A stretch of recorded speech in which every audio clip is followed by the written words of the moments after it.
महोदय और महोदय हमने आंतरिक स्रोत तो फिक्स है ना। आंतरिक स्रोत पहले से डिफाइंड है। अब इसी तरह के कॉलेज, अनुदानित कॉलेज, आज कंस्टिट्यूएंट कॉलेज है जिसको सीना ठोक के कहते हैं कि हमारा कॉलेज है। फिर यहाँ बिहार में जन्म लेने वाला हर बच्चा का जिम्मेवार आप हैं और संस्थाओं से आप कैसे मुकर जाइएगा। आप कौन कॉलेज में बहाली किए हैं? एक आध तो कॉलेज खोले हैं क्या? आप तो कॉलेज खोले भी नहीं है। माननीय मंत्री से जवाब चाहिए, पूर्व मंत्री से जवाब नहीं चाहिए। माननीय मंत्री से जवाब चाहिए, पूर्व मंत्री से जवाब नहीं चाहिए। जो भी और इस साल हम लोगों ने संस्कृत महाविद्यालयों को वेतन के लिए दिया है 110 करोड़ रुपए और 494.67 करोड़ रुपए दिए हैं। नमस्कार, मेरा नाम आलोक है। आप लाइव स्ट्रीम देख रहे हैं। बिहार विधानमंडल का बजट सत्र चल रहा है। ऐसो में सदन की कार्रवाई के दौरान खूब हो हल्ला होता है, खूब हंगामा होता है। सदन की कार्रवाई के दौरान ऐसे कई मुद्दे उठाए जाते हैं जिस पर जमकर बहस होती है। आज बिहार विधान परिषद में शिक्षकों के नेता बीजेपी एमएलसी नवल किशोर यादव ने वित्त रहित शिक्षकों की मांग को लेकर, उनके अनुदान को लेकर के जब सवाल खड़े किए तो ऐसे में खूब बहस हुई। कई और जो एमएलसीज थे उन्होंने इस पर सहयोग भी किया, इस पर साथ दिया। विजय चौधरी जो कि बिहार सरकार के जल संसाधन मंत्री हैं, वरिष्ठ मंत्री हैं, पूर्व शिक्षा मंत्री हैं, उन्होंने भी खड़े होकर जवाब दिया। शिक्षा मंत्री सुनील कुमार ने भी खड़े होकर जवाब दिया। लेकिन बहस थमी नहीं, बहस बहुत आगे तक गई और ये तक हो गया कि शिक्षकों को जब वेतन उतना बढ़ाया गया था, अब अनुदान कौन देगा? अभी होली का त्यौहार आ गया है। वित्त रहित शिक्षकों की मांग को, जो डिग्री कॉलेजेस खुले हुए हैं, उसकी मांग लंबे समय से लंबित है। वित्त रहित शिक्षा का आखिर करें तो क्या करें? शिक्षकों की मांग को लेकर सदन में नवल किशोर यादव का आज गुस्सा भी फूट पड़ा है। कुछ इस हद तक गुस्सा फूट पड़ा है कि ये तक कह दिया है, सरकार में है, वो बीजेपी में है, फिर भी कह दिया है कि मुझे पूर्व शिक्षा मंत्री से नहीं, वर्तमान शिक्षा मंत्री से जवाब चाहिए। क्या कुछ सदन की कार्रवाई के दौरान हो रहा था, हम आपको दिखाते हैं। सीधा सीधी करना टेढ़ा में ही न जा रहे हैं महोदय। इसमें मामला यह है कि जो अल्पसंख्यक विद्यालयों में नियुक्ति का अधिकार भी 3 मेंबर बिहार सरकार के रहते हैं और वह भी परीक्षा पास करके आते हैं तभी यहां होते हैं। लेकिन दिक्कत क्या है कि इनको जो आप सक्षमता परीक्षा पास शिक्षकों का जो वेतन दे रहे हैं उससे भिन्न उसका वेतन है। जब आप उसके और माननीय मंत्री को पता होगा और विभाग में कि वो संकल्प है कि राजकीयकृत विद्यालयों के समकक्ष ही माइनॉरिटी विद्यालयों के सारे सुविधा दे होगा। तो जब आप सारे विद्यालयों को दे रहे हैं तो फिर माइनॉरिटी को क्यों नहीं दे रहे? यही तो है महोदय। इसलिए माननीय मंत्री से इतना ही जानना चाहते हैं। ठीक है माननीय मंत्री, और आपको कुछ करना है? हाँ बोलिए बोलिए बोलिए। नहीं, आप अपना बात कर लीजिए, आप कर लीजिए। महोदय इन्होंने अपने उत्तर में खुद कहा है कि विभागीय संकल्प संख्या 179 दिनांक 22/12/1981 के अनुसार राजकीयकृत विद्यालय के शिक्षकों की भांति अल्पसंख्यक माध्यमिक विद्यालयों में नियुक्त शिक्षकों का वित्तीय सुविधा देय है। अगर ये है सर्कुलर, तब फिर दोहरा वेतनमान क्यों है, ये जानना चाहते हैं। हमने माननीय सदस्य को ही अभी कहा था कि ये हमारे संज्ञान में जब ये प्रश्न आए, चूंकि बहुत प्रश्न है, तो हमने कहा था कि इसका अलग से ये पढ़ कर ही हमने आपको कह रहे हैं कि इसको पुनः हम समीक्षा कर लेंगे। हमको 10 दिन 15 दिन का समय दीजिए। जो भी अगर विसंगति है तो उसको हम निश्चित रूप से सुधार कर लेंगे। महोदय, माननीय मंत्री की बात हमने मान लिया। ये क्वेश्चन स्थगित रहेगा। जब ये तैयार होकर फिर आएंगे तब इसका जवाब। 15 दिन का टाइम तो लिए हैं। आपको हम अलग से सूचित कर देंगे। आप निश्चिंत रहें कि कोई भेदभाव हम लोग नहीं करेंगे, क्योंकि हमारे संज्ञान में भी आया 15 दिनों के अंदर। 15 दिन के अंदर कहे हैं। ये 15 दिन के अंदर क्या बताएंगे इस पर? क्या बताएंगे, कैसे बताएंगे? जो आप पूछे हैं हाउस में बताएंगे। हाँ तो हाउस चलते हो। ठीक है, हाउस में बताएंगे। ठीक, श्री नवल किशोर यादव।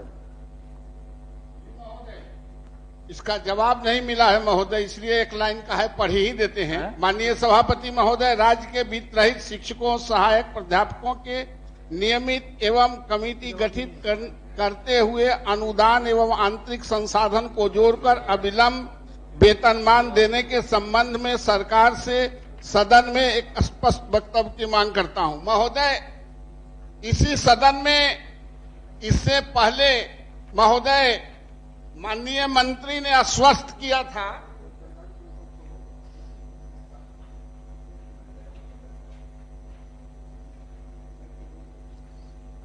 हाँ बोलिए।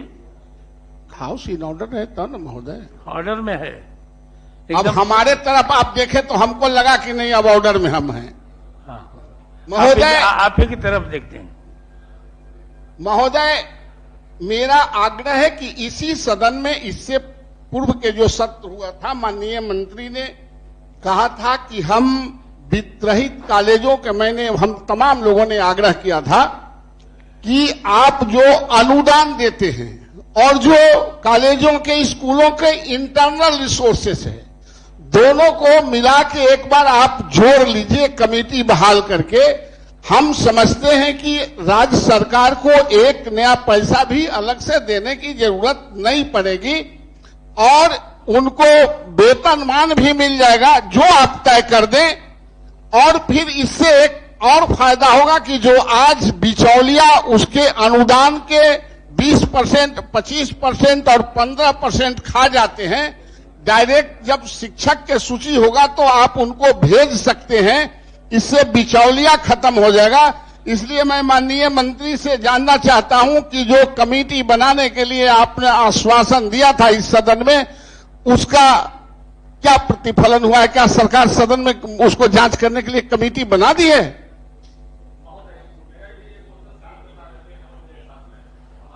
कि पिछले बार ये प्रश्न हम भी उठाए थे और माननीय मंत्री जी ने इसमें जवाब दिया था कि हम इसका एक असेसमेंट करेंगे और असेसमेंट करके अगले सदन में हम इसका बताएंगे कि हम लोग इसमें कहां तक पहुंचे हैं। तो हमारा माननीय मंत्री जी से महोदय आपके माध्यम से पूछना है कि क्या सरकार ने असेसमेंट करवाया है कि महाविद्यालय जो वित्तरहित कॉलेजेज हैं उसमें जो ग्रांट की राशि 1.5 करोड़ रुपया मिलता है उसको बढ़ाने का कोई फैसला लिया गया हो, उसको बढ़ा के 2 करोड़ 3 करोड़ किया गया हो साल भर में, या जो है इंटरनल रिसोर्सेज का जो पैसा प्राप्त होता है और उसके अलावा जो ग्रांट की राशि होते हैं, दोनों को जोड़कर एक ऐसा वेतनमान बनाया जाए जिससे कि एक वेतनमान का जो फॉर्मूला है वो फॉर्मूला हमारा बन जाए। और जितने भी वित्तरहित कॉलेजेज हैं, हम लोग क्योंकि बहुत सारे वित्तरहित कॉलेज पहले भी वेतनमान की ओर गए हैं, तो ये वित्तरहित कॉलेजेज की समस्या को परमानेंट समाधान करने की ओर एक हम लोग का सार्थक कदम हो।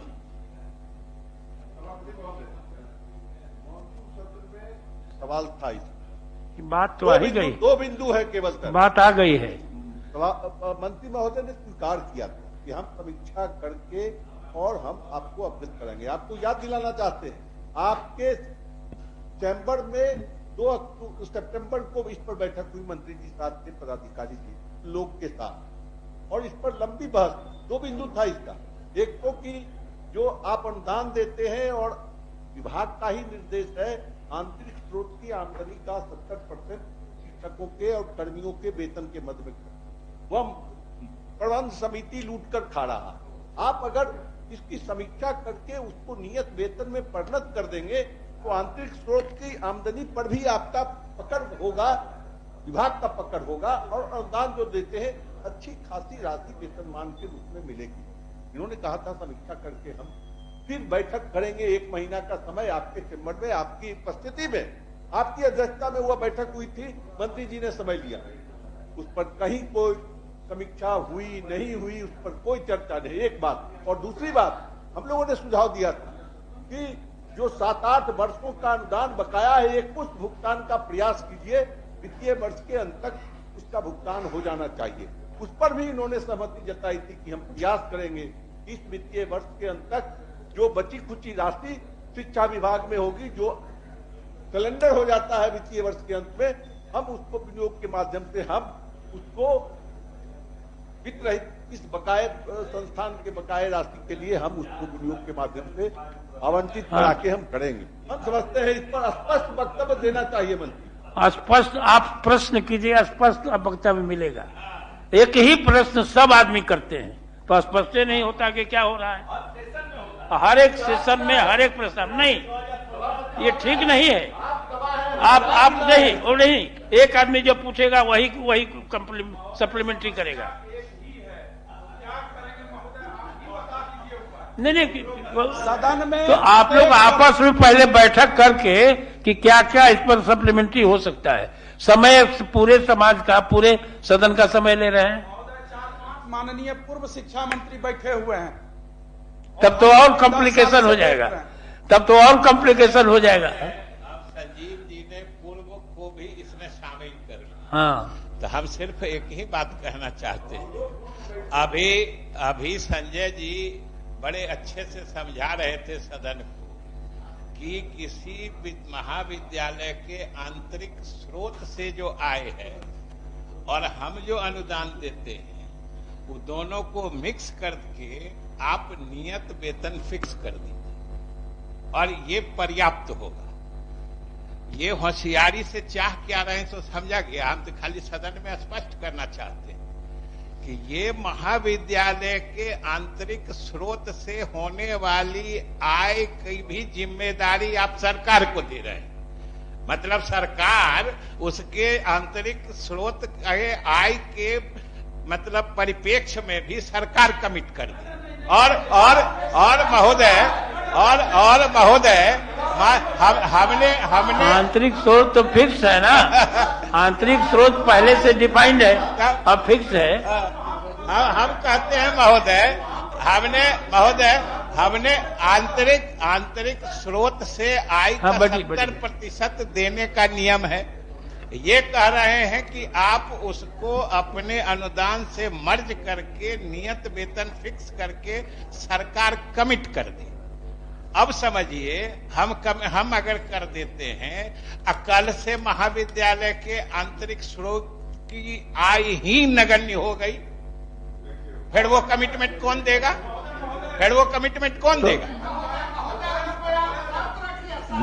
महोदय एक बात मानिए। हाँ, बोलिए, आप बोलने दीजिए, मंत्री जी को बोलने दीजिए, मंत्री जी को। जैसा कि माननीय मंत्री ने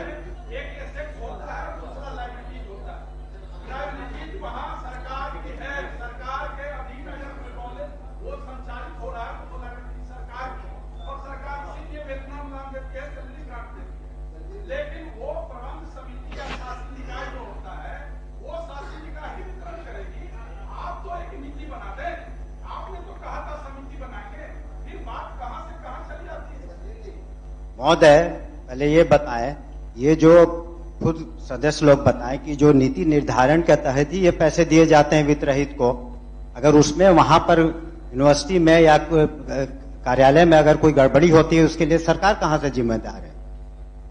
अगर वहां पर गड़बड़ी है या कहीं पर गड़बड़ी हो रही है तो कभी कोई लिख करके दे, हम लोग विजिलेंस इंक्वायरी कराएंगे अगर कोई करता है तो। लेकिन ये जो मर्जर की बात कर रहे हैं, आखिर किसी नीति निर्धारण के कारण ही ये वित्त रहित को हम लोग सहायता के रूप में अनुदान दे रहे हैं। मर्जर करेंगे तो समस्याएं अलग सी होंगी। और दूसरी चीज है कि जहां तक अगर करप्शन का बात है तो आप स्पेसिफिक अगर हो तो आप दें, हमको इंक्वायरी कराते हैं। और जहां तक अनुदान का प्रश्न है, नहीं मेरी बात सुन लें। कहाँ इंक्वायरी हो रही है? आप स्पेशल जो जितने डिग्री कॉलेज चल रहे हैं सरकार ने खोला है क्या? इसी तरह के कॉलेज, अनुदानित कॉलेज, आज कंस्टिट्यूएंट कॉलेज है जिसको सीना ठोक के कहते हैं कि हमारा कॉलेज है। आप उसी तरह के आप यह कह रहे हैं कि मर्जर कर देंगे तो सरकार की जिम्मेवारी हो जाएगी। इस पृथ्वी, यहां बिहार में जन्म लेने वाला हर बच्चा का जिम्मेवार आप हैं और संस्थाओं से आप कैसे मुकर जाइएगा? जिम्मेवार हैं, जिम्मेवार रहेंगे और आपके राज्य में रहने वाला आपसे मांग करेगा, नहीं करेगा ऐसी बात नहीं है, आपसे मांगेगा ही। नवल बाबू ठीक कह रहे हैं। जो बच्चा बिहार में पैदा लेता है, बिहार का नागरिक है, उसको हर तरह की सुविधा देने की जिम्मेदारी सरकार है। सरकार बखूबी समझती है, सरकार बखूबी निभा रही है। लेकिन हर पैदा लेने वाले बच्चे को या जो इस तरह के अनुदानित महाविद्यालय के मतलब शिक्षक हैं, उनको कमिटेड वेतन नहीं देने के लिए ही तो वित्त रहित शिक्षा नीति की बनाई गई थी। तो ये लोग तो उस नीति के तहत, जिस नीति के तहत इन महाविद्यालयों की स्थापना हुई, ये तो बिल्कुल उस नीति के उलट आजकल इसकी दिशा हो गई है। यही तो सरकार की कोई लायबिलिटी नहीं हो, इसीलिए तो सरकार ने वित्त रहित नीति बनाई थी कि हम आपको परीक्षा की मान्यता दे देंगे, परीक्षा करवा देंगे, लेकिन आप अपनी सुरक्षा, अपना वित्तीय दायित्व खुद वहन करिए। यही नीति थी। हमारी सरकार ने, नीतीश कुमार ने उदारता प्रकट करते हुए कि अनुदान की व्यवस्था लागू की कि ये शिक्षक पढ़ाते हैं और उनको मैनेजमेंट, वहां का जो प्रबंधन है, अगर कुछ भी नहीं देता है तो ये गलत बात है। हम जिस महाविद्यालय का जैसा वहां पे नतीजा होगा, रिजल्ट आएगा, अगर बच्चे हमारे इस प्रदेश के अच्छा कर रहे हैं जिस महाविद्यालय में पढ़ के, उन शिक्षकों को अलग से देने के लिए जो माननीय सदस्य भी कह रहे हैं, ये हमसे बेहतर समझते हैं कि सरकार अनुदान, अभी संजय जी और नवल बाबू सब जानते हैं कि सरकार अनुदान सिर्फ शिक्षकों के लिए ही देती है। अगर सरकार की संवेदनशीलता नहीं होती तो सब लोगों ने ये मान के इस विद्यालय की शुरुआत की थी या अपनी सेवा देने की शुरुआत की थी कि हमको एक पैसा सरकार नहीं देगी। और आज हम लोगों की सरकार, नीतीश कुमार की सरकार संवेदनशीलता की वजह से इनको दे रही है। यही तो हम कहना चाह रहे हैं। आगे बढ़िए, इसे यहाँ पर नहीं होगा। माननीय सदस्य श्री आफाक अहमद।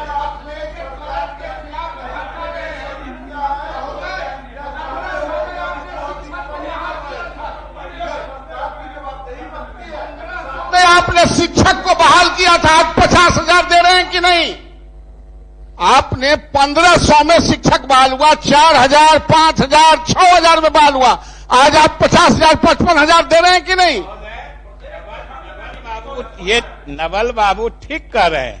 जिसको हमने 1500 में बहाल किया था उसको हम बढ़ा के दे रहे हैं, लेकिन इन शिक्षकों को बहाल हमने नहीं किया था। ये क्यों भूल जाते हैं? आप कौन कॉलेज में बहाली किए हैं? एक आध तो कॉलेज खोले हैं क्या? आप तो कॉलेज खोले भी नहीं है। हम महोदय, इसके बाद माननीय मंत्री से जवाब चाहिए, पूर्व मंत्री से जवाब नहीं चाहिए। माननीय मंत्री से जवाब चाहिए, पूर्व मंत्री से जवाब नहीं चाहिए। सरकार जवाब देती है ना जी। अब ये अब तो नहीं, ये गलत बात है। सरकार जवाब देती है।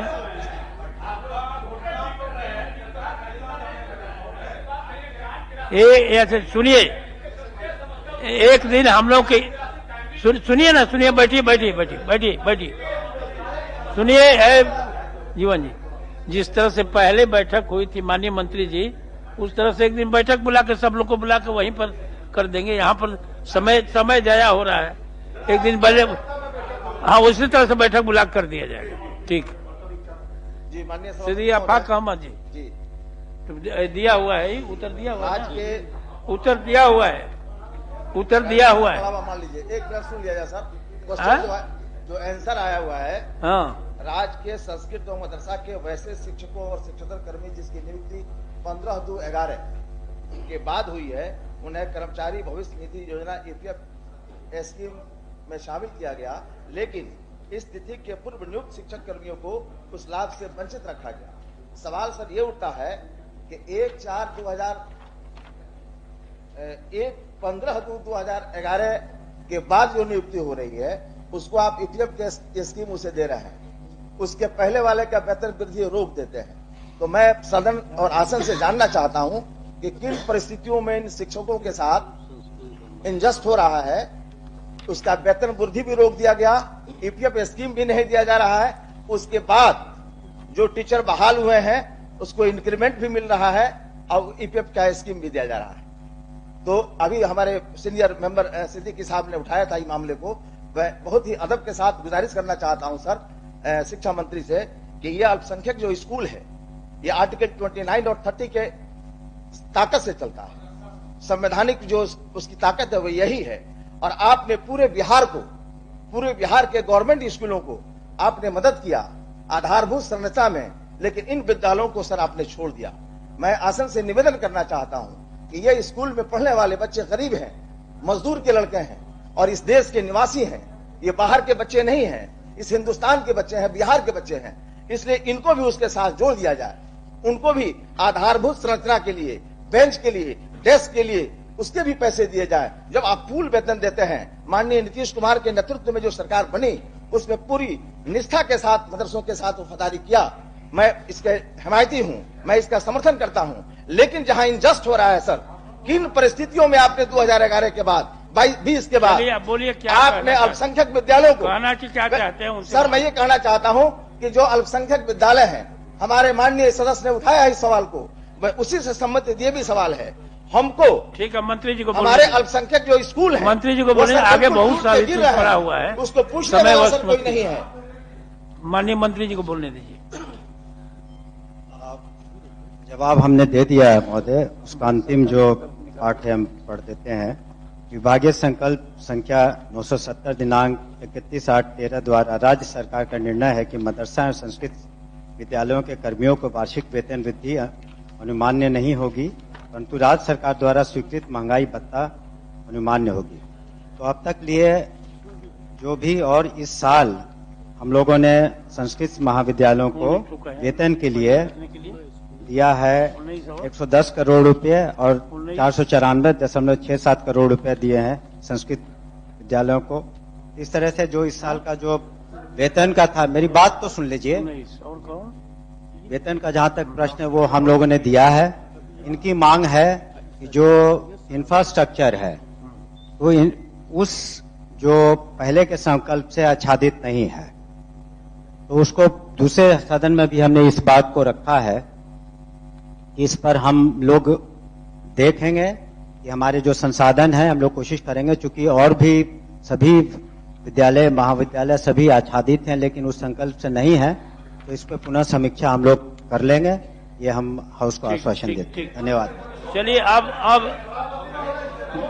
गैर सरकारी संकल्प लिए जाएंगे, इसके बाद अब कुछ नहीं आएगा, कुछ नहीं आएगा, कुछ नहीं आएगा। गैर सरकारी संकल्प सबसे पहले 19 नंबर अजय बाबू का है, इन्होंने आग्रह किया है, इसलिए लेते हैं। Doctor Ajay Kumar 19 number. तो सदन की कार्यवाही के दौरान क्या कुछ घटना घटी है, क्या कुछ बातें हुई है, वो हमने आपको वीडियो दिखाया है। आप लाइव से बने रहें। वित्तरहित शिक्षकों की मांग को लेकर नवल किशोर यादव ने सदन में खूब लड़ाई लड़ी है, आपने देखा है, सुना है और पूरी वीडियो हमने आप तक पहुंचाई है। हमारे चैनल को सब्सक्राइब कर लें, साथ साथ फेसबुक पेज भी लाइक करें। धन्यवाद।